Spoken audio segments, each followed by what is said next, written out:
कुछ ही दूरी पर सूर्यपुर नाम का एक छोटा सा गांव स्थित था। वहां पर विजय अपनी पत्नी वसुधा और एक 9 साल के बेटे सोनू के साथ रहता था। सोनू तो काफी छोटा था, लेकिन घर की स्थिति के कारण वह अपने पिता के साथ ही उनके काम में मदद किया करता था। विजय गांव के चौराहे पर एक पकौड़े का ठेला लगाया करता था। उसी से जो कुछ आमदनी होती थी, उसी से विजय अपने घर का भरण पोषण करता था। वसुधा, सोनू कहाँ है? अभी तक तैयार नहीं हुआ। आज वो मेरे साथ काम पर नहीं जाएगा क्या? वह तो सुबह में ही तैयार हो जाता है, आज वो दिखाई नहीं दे रहा। आ गया पिताजी। वह आज तैयार होने में थोड़ी देर हो गई। मैं तो आपके साथ काम पर जाने के लिए तैयार हूँ, आज उठने में देर हो गया। ठीक है सोनू बेटे, अब चलो। आज तो पहले से ही बहुत देर हो गई है, अब और देर मत करो, नहीं तो सारा सामान खराब होने लगेगा। ऐसा कहकर दोनों बाप बेटे अपना ठेला लेकर गांव के चौराहे की तरफ चल देते हैं। इधर वसुधा भी अपने परिवार की आर्थिक स्थिति के कारण लोगों के घर जाकर उनके घर का काम किया करती थी, लेकिन वसुधा की मालकिन बहुत ही कठोर स्वभाव की थी। उसे तो बस अपने काम से मतलब रहता था। वसुधा जब अपने मालकिन के घर पहुंचती है, तब उसकी मालकिन बोलती है, ओ वसुधा, बड़ी देर से आई है। तुझे तो पता है ना, जब तक तू नहीं आती तब तक मेरे घर की साफ सफाई नहीं होती। फिर भी तू रोज देर से आती है। ऐसे ही अगर देर से आया करोगी तो मैं तुम्हें काम से निकाल दूंगी। नहीं नहीं मालकिन, ऐसा मत कीजिएगा। आपको तो पता है मेरी घर की हालत कैसी है। जब मेरे पति और बेटा काम पर निकल जाते हैं, उसके बाद ही मैं अपने काम पर आ पाती हूँ। इसी कारण से मुझे आने में देर हो जाती है। ये सब तुम्हारी दिक्कत है, मुझे तुम्हारा दिक्कत नहीं सुनना है। मुझे तो बस मेरे काम से मतलब है। अगर वो नहीं हुआ तब तो मैं तुम्हें काम से निकाल ही दूंगी। अब जाओ, जल्दी से मेरा कमरा साफ करो। वसुधा अपनी मालकिन से ऐसा सुनने के बाद छोटे मन से मालकिन का कमरा साफ करने लगती है। मालकिन के कमरे में एसी लगा होता है।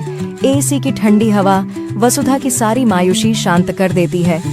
अरे वाह, मालकिन का कमरा कितना ठंडा है।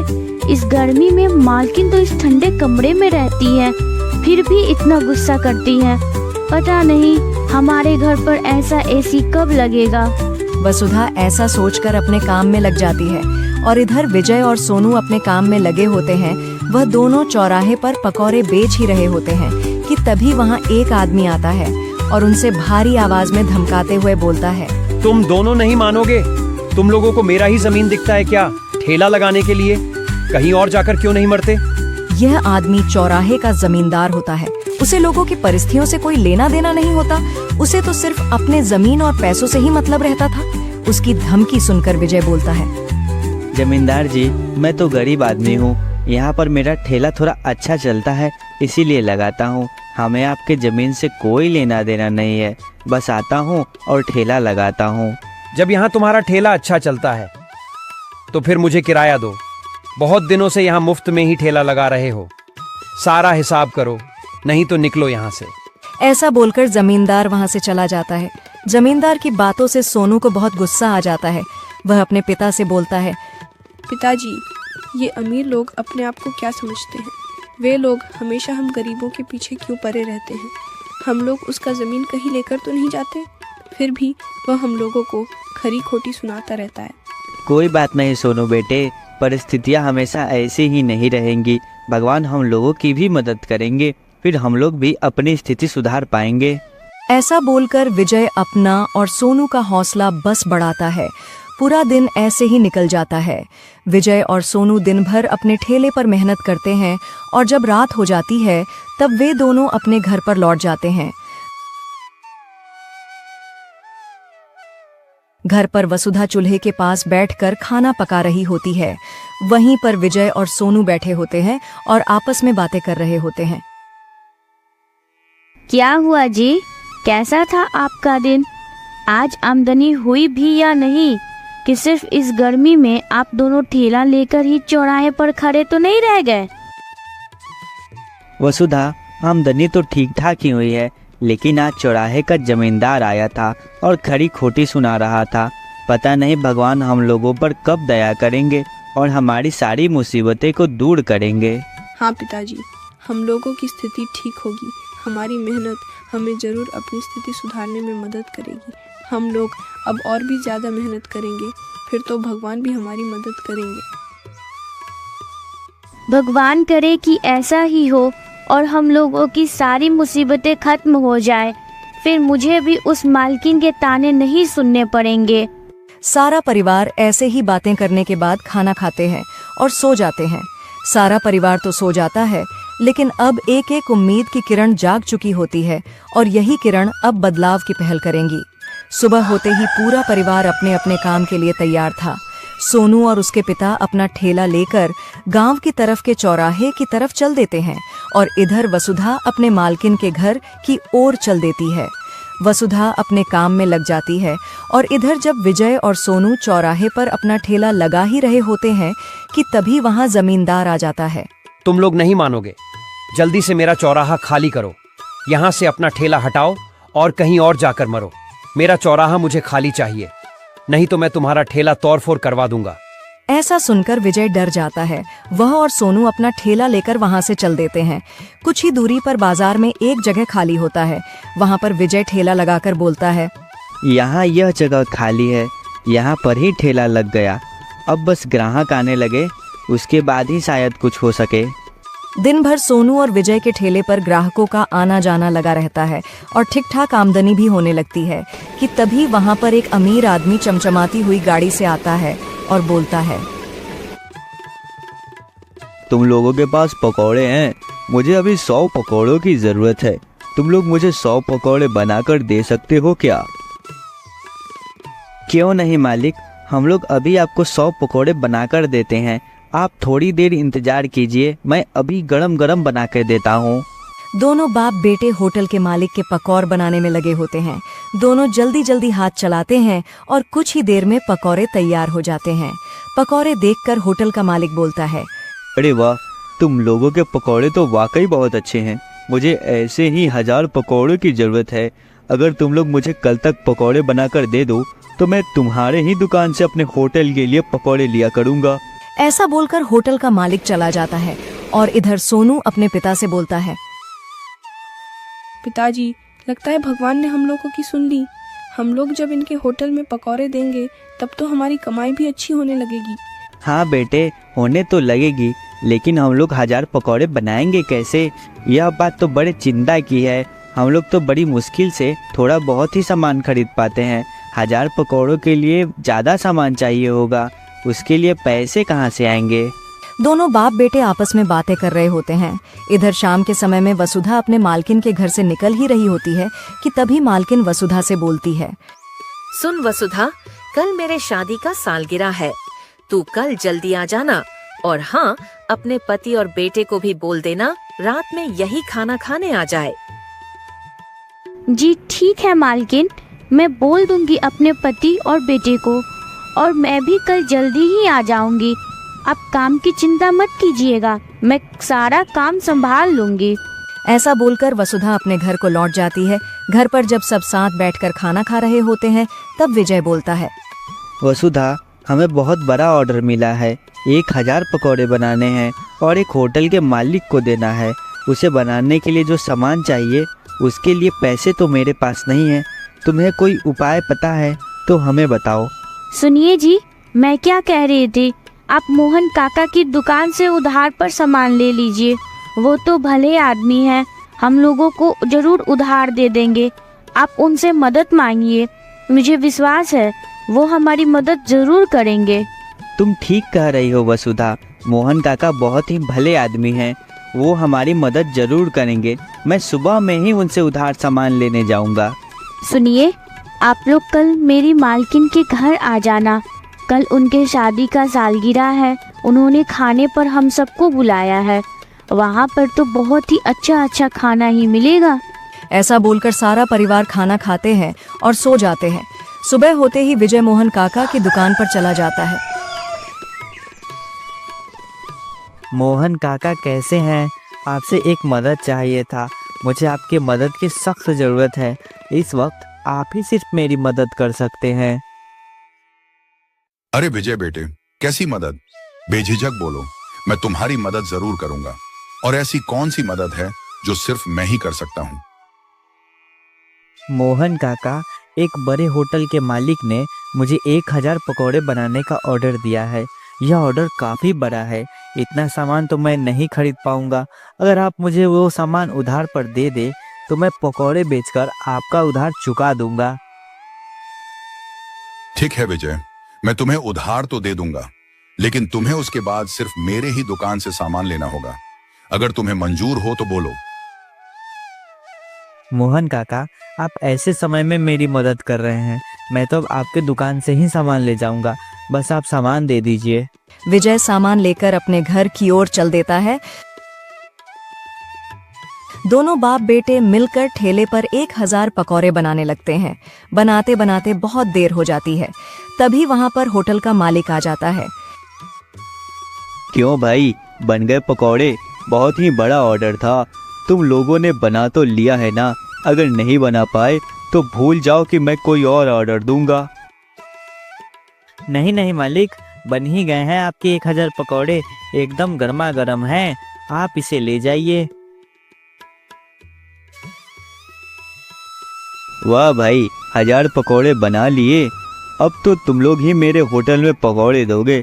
अब मुझे रोज 500 पकौड़ों की जरूरत होगी। तुम दोनों मुझे पकौड़े ऐसे ही देते रहना। दोनों बाप बेटे खुश हो जाते हैं और जब रात हो जाती है तब वसुधा के मालकिन के घर चल देते हैं। मालकिन का घर काफी बड़ा था। सोनू बेचारा पूरा घर देखने लगता है। वह मालकिन के कमरे की तरफ जाता है। वहां पर एसी की ठंडी हवा, और बेचारे ने दिन भर इतना मेहनत किया था, इसी कारण से वह वहीं मालकिन के बिस्तर पर सो जाता है। थोड़ी देर में जब मालकिन देखती है कि उसके बिस्तर पर सोनू सोया है, तब वह तमतमा जाती है और बोलती है, वसुधा, इस बच्चे को मेरे बिस्तर से हटाओ। पता नहीं कहाँ से आया है और इसका तो पूरा शरीर गंदा है। मेरा पूरा बिस्तर गंदा कर देगा। यह देखकर वसुधा को बहुत दुख होता है। वह अपने बेटे और पति के साथ वहीं से अपने घर की ओर चल देती है। वह यही सोचती है कि हमारी गरीबी के कारण ही उसे और उसके बेटे को जलील होना पड़ा। वह इस अपमान को चुपचाप सह जाती है और अपने घर आ जाती है। वसुधा, मेरे कारण तुम्हें और सोनू को जलील होना पड़ा। हम गरीबों पर कोई दया नहीं करता। उन लोगों ने तो तुम्हें भी काम से निकाल दिया। अब तुम क्या करोगी? अब तो कोई नया काम ही ढूंढना होगा। पता नहीं काम मिलेगा भी या नहीं। एक काम था वो भी चला गया। अब क्या होगा? वसुधा, जब से हमें होटल का ऑर्डर मिला है, हमारा काम बढ़ गया है। क्यों ना तुम हम लोगों के ठेले पर ही काम करो। वैसे भी अब दूसरों के यहाँ काम क्यों करना? उससे अच्छा तो यही है कि तुम अपने यहाँ ही काम करो। आप कह तो ठीक ही रहे हैं। इधर उधर के काम से अच्छा तो अपना ही काम है। अपना काम करूंगी तो कोई ताना देने वाला भी नहीं होगा और ना ही कोई मेरे बेटे को ही सुनाएगा। वसुधा काम के लिए तैयार हो जाती है।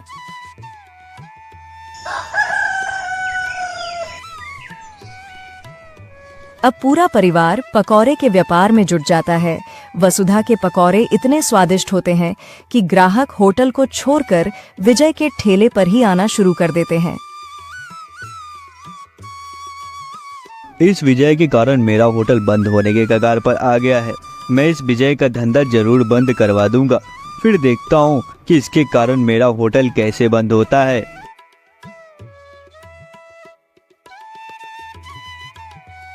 होटल का मालिक रात होने के बाद गुंडे लगाकर विजय का ठेला तुड़वा देता है।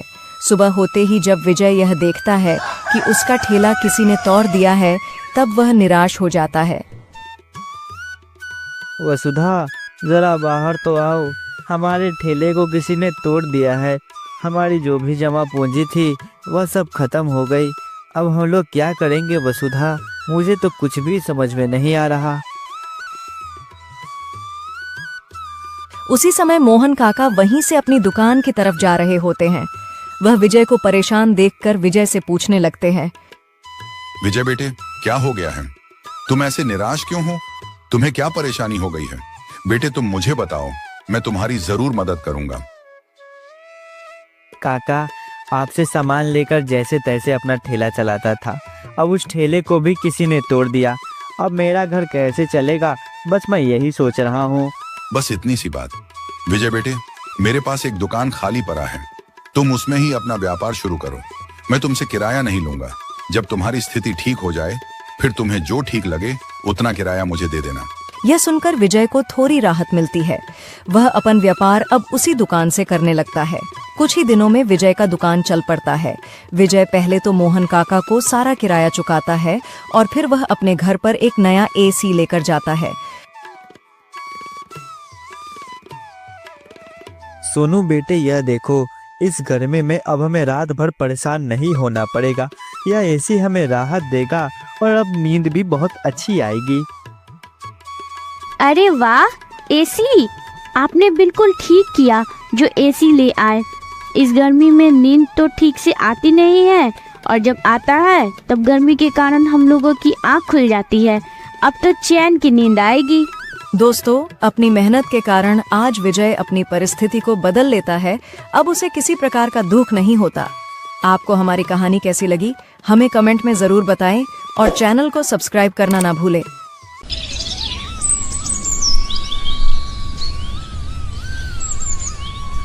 बलिहारपुर गांव में सोहन अपने पिता हरिलाल के साथ रहता था। वह दोनों बाप बेटे गांव के सेठ अमीरचंद के घर काम किया करते थे। पिताजी, हमें सेठ जी के घर जाना होगा। वो सेठ जी हमें ढूंढ रहे होंगे। सारा काम तो हम लोगों पर ही छोड़ रखा है। हाँ बेटे, वह सेठ एक तो इतने कम पैसे देता है और ऊपर से हमसे ही सारा काम करवाता है। हाँ पिताजी, मैं तो सोचता हूँ हम लोग उसका काम छोड़ दें और किसी और के यहाँ काम ढूंढ ले। सेठ जितने पैसे देता है उतने में तो हम लोगों का गुजारा नहीं होता। बेटे, सेठ की पहचान सभी धनी लोगों से है। अगर हम लोग उसका काम छोड़ दे तो वह हमें कहीं और काम नहीं मिलने देगा। पिताजी, आप कहो तो ठीक ही रहे हैं। सेठ से दुश्मनी मोल लेना मतलब अपने पैर पर कुल्हाड़ी मारना। दोनों बाप बेटे आपस में ऐसे बात करते हैं और सेठ के घर की ओर निकल जाते हैं। सेठ बहुत धनी था, उसके पास पैसों की कोई कमी नहीं थी। हरिलाल और सोहन, तुम दोनों आ गए। सुनो, आज खेतों में जुताई करवाना है। तुम दोनों फावड़ा लो और खेतों की तरफ जाओ। वहां बाकी मजदूर पहले से ही जुताई कर रहे हैं। तुम दोनों भी उनके साथ जुताई करो। जी सेठ जी, हम दोनों अभी खेतों की तरफ जाते हैं और बाकी मजदूरों के साथ खेतों की जुताई करते हैं। हाँ सोहन, अच्छे से खेतों की जुताई होनी चाहिए। अब की बार मैं कोई काम चोरी नहीं सह सकता। ऐसा बोलकर सोहन और हरिलाल सेठ के खेतों की तरफ निकल जाते हैं। सेठ के पास बहुत सारी जमीन थी। उन जमीनों की जुताई और बुआई में बहुत मजदूरों की जरूरत पड़ती थी, लेकिन सेठ अपने ही मजदूरों से ज्यादा मेहनत करवाता और उनसे ही खेतों की जुताई करवाता। बेचारे मजदूर करते भी क्या। थोड़ी देर में सोहन और हरिलाल दोनों सेठ की खेतों पर पहुंच जाते हैं। सोहन, चल बेटे, अब काम पर लगते हैं। बहुत काम है। अगर खत्म नहीं हुआ तो सेठ फिर से गुस्सा करेगा। जी पिताजी, चलिए हम लोग खेतों की जुताई शुरू करते हैं। हम लोग काम चोरी नहीं करते, फिर भी वो हमें काम चोर बोलता है। अगर काम चोरी करने लगे तो पता नहीं क्या क्या बोलेगा। दोनों बाप बेटे खेतों की जुताई शुरू कर देते हैं। दोनों बहुत ही सीधे स्वभाव के थे। सेठ उनकी यही सीधे स्वभाव का फायदा उठाता था। दोपहर तक खेतों की जुताई करके दोनों बाप बेटे आराम कर ही रहे थे कि सेठ वहां आ जाता है। तुम दोनों को यहाँ आराम करने के लिए भेजा है क्या? जो यहाँ आराम कर रहे हो, जल्दी जल्दी खेत जोतो और आराम मत करो। सेठ जी, हम लोग सुबह से ही खेतों की जुताई में लगे हुए थे। अभी थक गए तो आराम करने लगे, तभी आप आई और आपको लगा कि हम लोग आराम कर रहे हैं। अच्छा, बहुत हुआ आराम, अब काम पर लगो। आज घर जाने से पहले सारी खेत जुट जानी चाहिए। सेठ जी, आप निश्चिंत रहिए, आज आपकी खेत जुट जाएगी। हम दोनों ने लगभग सारा काम निपटा ही दिया है। ऐसा कहकर दोनों खेतों की जुताई में लग जाते हैं। सुबह से शाम हो जाती है।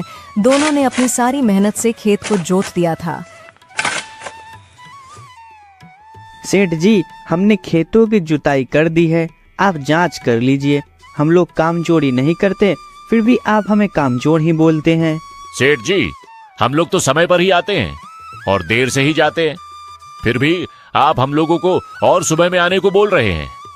आप तो पैसे बढ़ाते भी नहीं हैं और सिर्फ काम ही बढ़ाते रहते हैं। अच्छा, अब तू मुझसे जबान लड़ा रहा है। तू मुझसे पैसे बढ़ाने को बोल रहा है। याद रख, यहाँ बूढ़ों को कोई काम नहीं देता। मैंने तुझे काम पर रखा है, एहसान मान। दोनों बाप बेटे समझ जाते हैं कि सेठ पैसे नहीं बढ़ाने वाला, वो सिर्फ अपना काम ही निकलवाने वाला है। दोनों बाप बेटे सेठ के खेतों से अपने घर की ओर चल देते हैं। कुछ ही देर में दोनों अपने घर पहुंच जाते हैं। दोनों जैसे ही घर पहुंचते हैं, उनका एक पड़ोसी उनके घर आ जाता है और बोलता है, हरिलाल भाई, कहाँ हो? मैं सुबह से तुम्हारी राह देख रहा था। एक बात है जो तुमसे कहना है, जरा यहाँ तो आओ, तुम्हारे मतलब की बात है। क्या बात है भाई, क्या कहना है? और ऐसी कौन सी बात है जो मेरे फायदे की है? बताइए भाई, आखिर क्या बात है? हरिलाल भाई, देखो, सोहन अब बड़ा और शादी के योग्य हो गया है। तुम उसकी शादी करवा दो। तुम दोनों तो घर के बाहर ही रहते हो। उसकी शादी करवा दोगे तो कम से कम घर के कामों से तो छुटकारा मिलेगा। भाई, तुम बात तो ठीक ही कह रहे हो। अगर मैं इन सोहन की शादी करवा दूं तो कम से बहू घर तो संभालेगी। हम दोनों तो बाहर ही व्यस्त रहते हैं, लेकिन कोई लड़की मिले तो। इसीलिए तो मैं आया हूँ हीरालाल भाई। मेरे नजर में एक लड़की है। अगर तुम बोलो तो बात आगे बढ़ाओ। लड़की संस्कारी है, सुशील है, बहुत गुणवान है, तुम्हारे घर को अच्छे से संभालेगी। ठीक है भाई, अगर तुमने सब कुछ देख परख लिया है तो मुझे कोई दिक्कत नहीं है। तुम बात आगे बढ़ा सकते हो। हरिलाल का पड़ोसी बात आगे बढ़ाता है। कुछ ही दिनों बाद सोहन और उमा का विवाह हो जाता है। उमा बहुत ही होशियार थी। सोहन जितना सीधा था, उतना ही चतुर उमा थी। दोनों का विवाह होने के बाद उमा घर का काम संभालने लगती है। उमा, हम लोग सेठ जी के घर जा रहे हैं। आज आने में थोड़ी देर हो सकती है। तुम चिंता मत करना और घर का ध्यान रखना। अच्छा ठीक है, लेकिन आज घर का सारा सामान खत्म हो गया है। आप घर आते समय सारा सामान लेते आइएगा।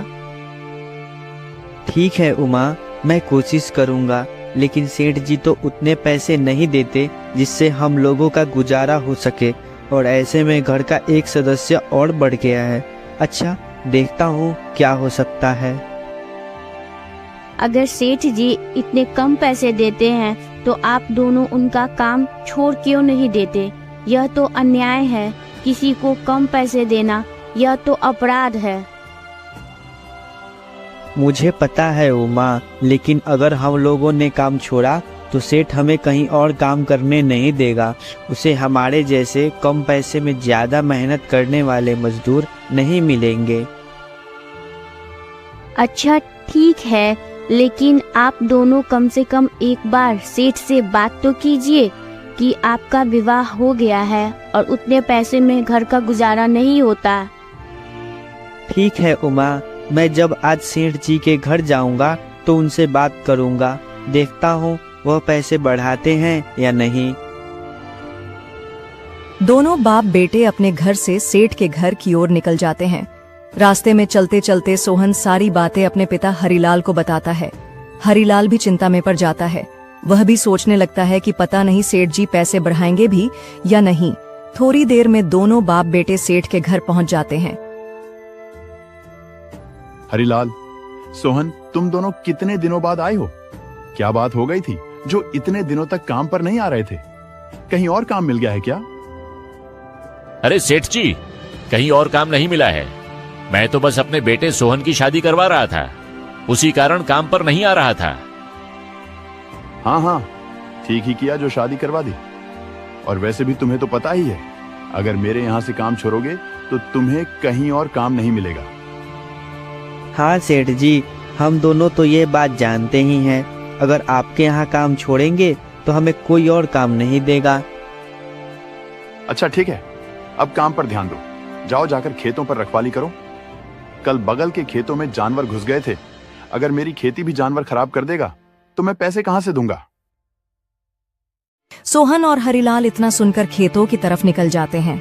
दोनों दिन भर खेतों की रखवाली करते और खेतों से जानवरों को दूर करते, और ऐसे ही पूरा दिन बीत जाता है। बेटे सोहन, चल अब घर चल, ज्यादा देर मत कर, पहले ही बहुत देर हो गई है। घर पर बहू राह देख रही होगी। हाँ पिताजी, आज तो घर का सारा सामान भी ले जाना है। अगर नहीं ले गए तो हम लोग क्या खाएंगे? अभी तो सेठ से हम लोगों ने बात भी नहीं की है। दोनों बाप बेटे आपस में बातें करते हैं और फिर सेठ के घर की ओर निकल जाते हैं। थोड़ी देर में दोनों सेठ के घर पर पहुंच जाते हैं। सेठ अपने घर के बाहर ही बैठा हुआ था। दोनों सेठ के पास जाते हैं और सेठ से बोलते हैं, सेठ जी, आज आपके खेतों की रखवाली हो गई। आपके खेतों में बहुत जानवर घुसने की सोच रहे थे, लेकिन हम दोनों ने रखवाली की और उसे आपके खेतों से दूर कर दिया। वाह, अच्छा किया। अब तुम दोनों घर जा सकते हो। आज बस इतना ही काम था। कल फिर आना, क्या पता जानवर फिर से खेतों में घुस जाए। जी सेठ जी, लेकिन सेठ जी, मुझे आपसे एक बात कहनी है। अगर आप बुरा न माने तो मैं वो बात कहूँ। बोलो सोहन, क्या बात है? और ऐसी क्या बात है जिससे मैं बुरा मान जाऊंगा? बेझिझक बोलो, डरो मत, मैं बुरा नहीं मानूंगा। सेठ जी, आप जितने पैसे देते थे उतने पैसे से हम दोनों का खर्च बड़ी मुश्किल से उठता था, और ऐसे में मेरी अब शादी हो गई और पैसों की मेरी तंगी हो गई। अगर आप हमारे कुछ पैसे बढ़ा दे तो बड़ी मेहरबानी होगी। हाँ सोहन, मैंने बहुत दिनों से तुम दोनों के पैसे नहीं बढ़ाए।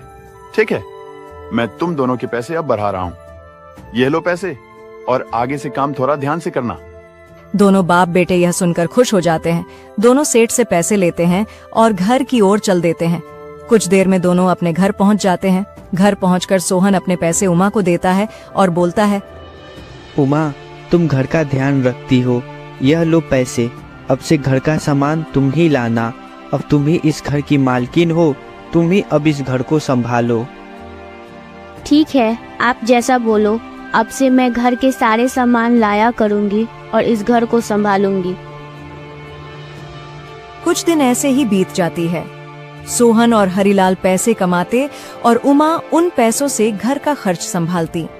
उमा अपनी होशियारी से घर के खर्च के पैसों से बहुत सारी बचत कर लेती थी। अब उमा के पास इतना धन हो गया था जिससे कि सोहन और हरिलाल अपना व्यापार शुरू कर सके। सुनिए, आप दोनों अब अपना व्यापार कर सकते हैं। आप दोनों को उस सेठ के घर गुलामी नहीं करनी पड़ेगी। आप दोनों अब अपना व्यापार संभाल सकते हैं।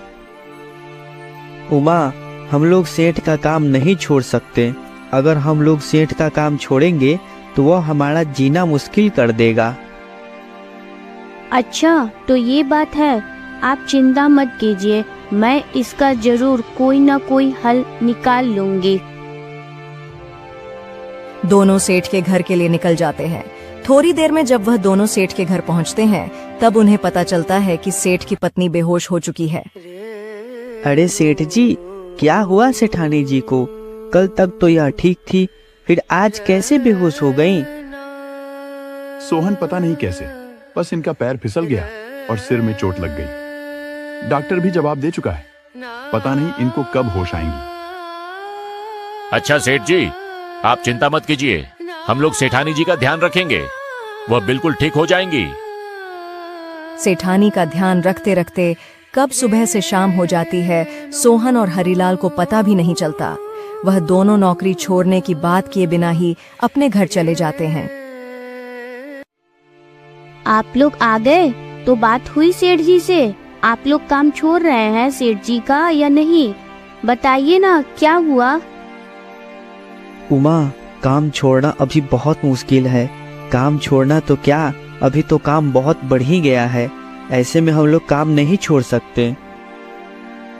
सोहन सारी बातें उमा को बता देता है कि कैसे सेठानी जी बेहोशी के हालत में पड़ी हुई है और सारा काम इन दोनों को ही करना पड़ रहा है।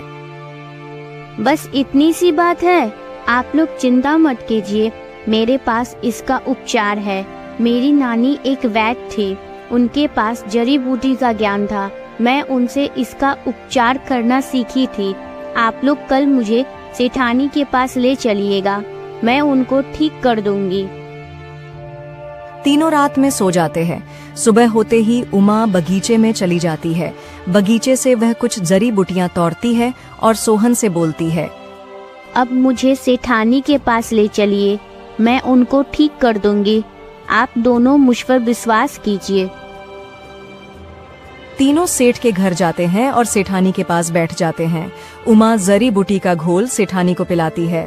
थोड़ी देर में सेठानी को होश आ जाता है। वह उठती है और बोलती है, तुम कौन हो और यहाँ पर क्यों बैठी हो? सोहन, इसको यहाँ पर कौन लाया है और सेठ जी कहाँ है? सोहन सारी बात सेठानी को बताता है। तभी वहाँ पर सेठ जी आ जाते हैं। वह बहुत खुश हो जाते हैं और बोलते हैं, सोहन, तुम्हारी पत्नी बहुत बुद्धिमान है, उसने मेरी पत्नी को होश में ला दिया। मांगो, तुम दोनों क्या मांगते हो? आज मैं बहुत खुश हूँ। सोहन और हरिलाल कुछ कहते उससे पहले ही उमा सेठ से बोलती है, सेठ जी, मैंने आपकी पत्नी को बचाया है और इनाम में मैं यह चाहती हूँ कि आप इन दोनों को काम से निकाल दें और इन्हें इनका व्यापार करने दें। ठीक है, तुम जैसा कहो। तुमने मेरी पत्नी को बचाया है, मैं इन दोनों को अपने काम से मुक्त करता हूँ। अब से दोनों अपना व्यापार कर सकते हैं और अगर कोई भी मदद चाहिए तो बोलो। नहीं नहीं सेठ जी, आपका बहुत बहुत धन्यवाद। आप हमें अपना व्यापार करने दे रहे हैं, हमारे लिए वही बहुत है। हाँ सेठ जी, आपका बहुत बहुत धन्यवाद। आप हमें अपना काम करने दे रहे हैं, हमारे लिए वही बहुत है। अब और कोई सहायता नहीं चाहिए, आपने इतना किया वही बहुत है। दोनों अब सेठ का काम छोड़ चुके थे।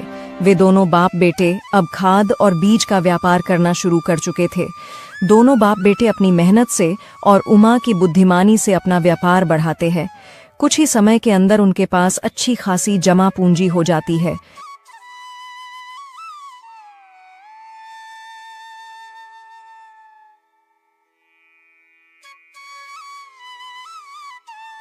उमा बहू, तुम्हारी बुद्धि बहुत तेज है। तुम्हारी बुद्धि के कारण ही हम दोनों आज इतना तरक्की कर रहे हैं। बहू, तुम्हारा बहुत बहुत शुक्रिया। हाँ उमा, हम दोनों कभी सोच भी नहीं सकते थे आज उतना धन हम लोगों के पास है, और ये सब सिर्फ तुम्हारे ही वजह से हो पाया है। उमा, तुम्हारा बहुत बहुत धन्यवाद। आप मुझे धन्यवाद मत कहिए, आप दोनों ही तो मेरे परिवार हैं।